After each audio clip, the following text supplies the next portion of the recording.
escritura que ustedes acaban de oír. Todos le daban su aprobación y admiraban la sabiduría de las palabras que salían de sus labios y se preguntaban, ¿no es este el hijo de José? Jesús les dijo, seguramente me dirán aquel refrán, médico, cúrate a ti mismo. Y haz aquí en tu propia tierra todos esos prodigios que hemos oído que has hecho en Cafarnaúm. Y añadió, yo les aseguro que nadie es profeta en su tierra. Había ciertamente en Israel muchas viudas en los tiempos de Elías, cuando faltó la lluvia durante 3 años y medio, y hubo un hambre terrible en todo el país. Sin embargo, a ninguna de ellas fue enviado Elías, sino a una viuda que vivía en Sarepta, ciudad de Sidón. Había muchos leprosos en Israel en tiempos del profeta Eliseo. Sin embargo, ninguno de ellos fue curado, sino Naamán, que era de Siria. Al oír esto, todos los que estaban en la sinagoga se llenaron de ira y levantándose, lo sacaron de la ciudad y lo llevaron hasta un barranco del monte sobre el que estaba construida la ciudad para despeñarlo. Pero él, pasando por en medio de ellos, se alejó de ahí. Palabra del Señor. Thank you.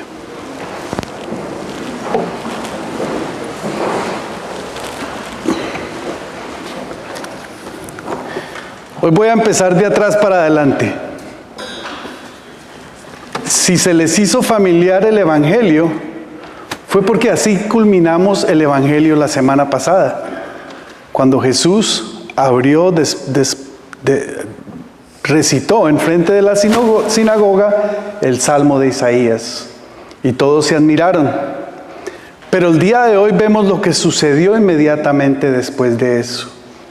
A pesar de que los que lo escuchaban se admiraron, a los 10 minutos lo querían despeñar. Fue el primer atentado que se le hizo a Jesucristo y apenas iniciaba su ministerio. ¿Por qué? ¿Qué hay en nosotros, los humanos, que nos duele tanto que nos pongan la luz de frente? Que la luz de Cristo nos muestre nuestros errores, hasta llevarnos a la ira. Pues si el día de hoy la palabra de Dios mueve tu corazón hasta la ira, bendito seas.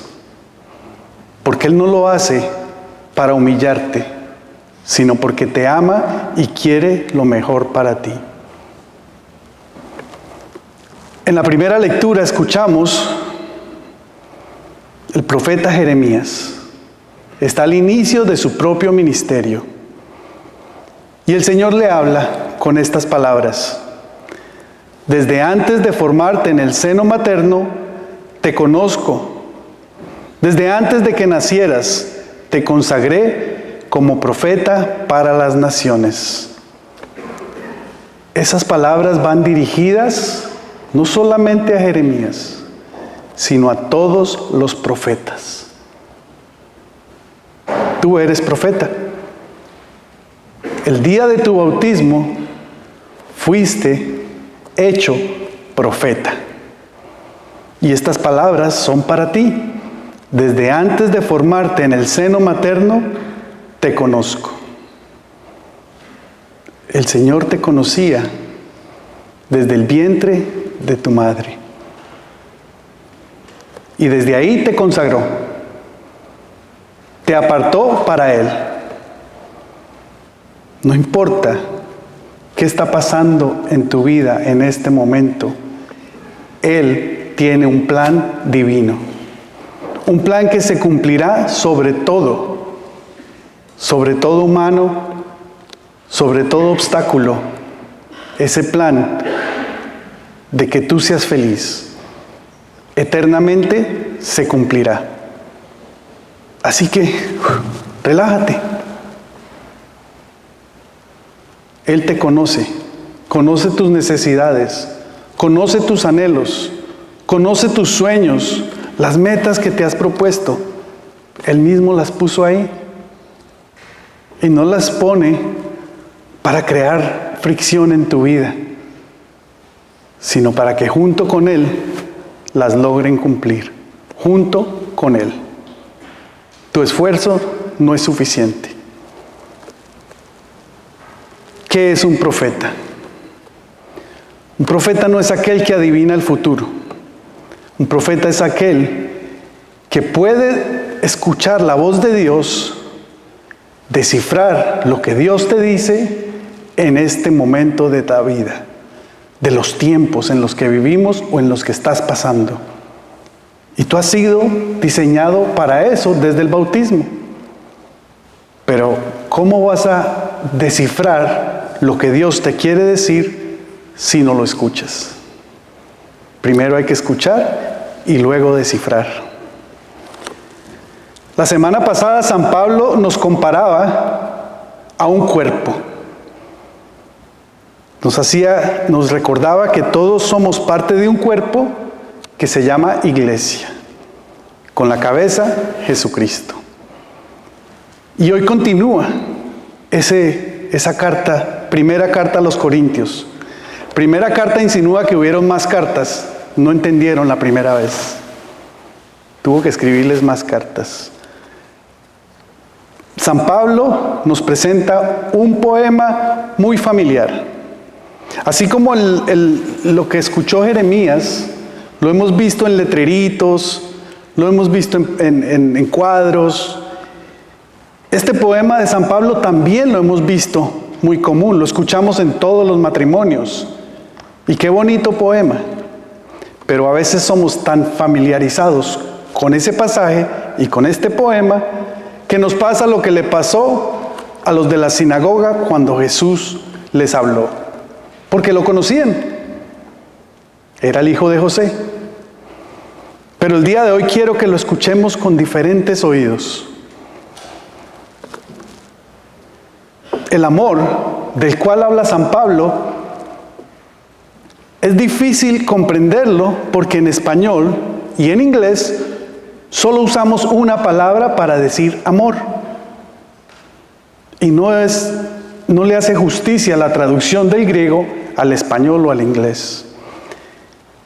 El amor del que habla San Pablo no es el amor romántico de las parejas. Eso se llama eros. Esa fue la palabra que usaban en griego. El amor del que habla Pablo tampoco es el amor filial.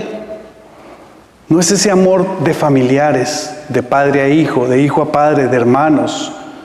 Tampoco es ese amor. El amor del que nos habla Pablo, la palabra es agape, que es una donación total. ¿Quieres ver una ilustración de agape? Ese es agape.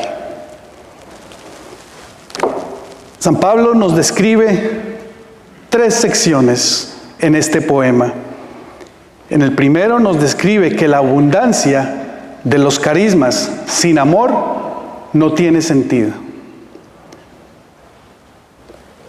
Poniéndolo en nuestros tiempos, el hecho de que cumplas con pagar la hipoteca, con pagar el agua, con pagar la luz, tener a tus hijos en buen colegio, comprarle a tu señora todo lo que quiera o darle a tu esposo todo lo que quiera, si no hay amor, no hay nada.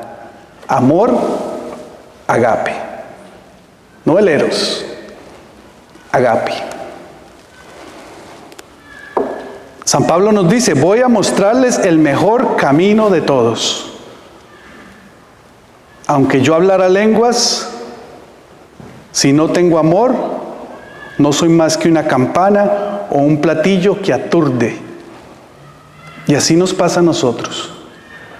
Si no tenemos amor, agape, quizás hasta aturdimos a los que nos rodean.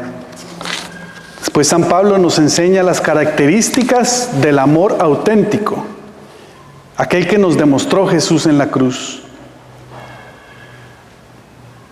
Las voy a repetir, pero quiero que insertes tu nombre cada vez que yo diga amor y úsalo como una evaluación. Si tu nombre encaja, manito arriba, como dicen los youtubers. Pero si tu nombre no encaja, no te dé rabia. Pídele al Señor que te dé la gracia de que encaje tu nombre. El amor es comprensivo. El amor es servicial y no tiene envidia. El amor no es presumido, ni se envanece. El amor no es grosero, ni egoísta. No se irrita ni guarda rencor. No se alegra con la injusticia. El amor se goza con la verdad. El amor disculpa sin límites. Confía sin límites. Espera sin límites. Soporta sin límites.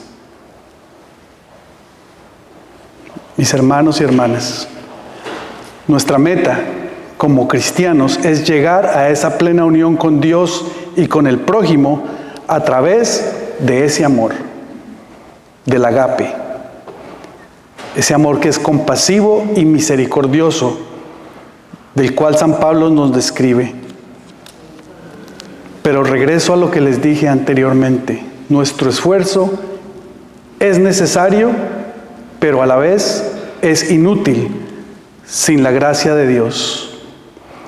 Que estas palabras de evaluación también nos den una meta y también nos den una inspiración a seguir a Jesús hasta que nos duela, amando a Dios y al prójimo.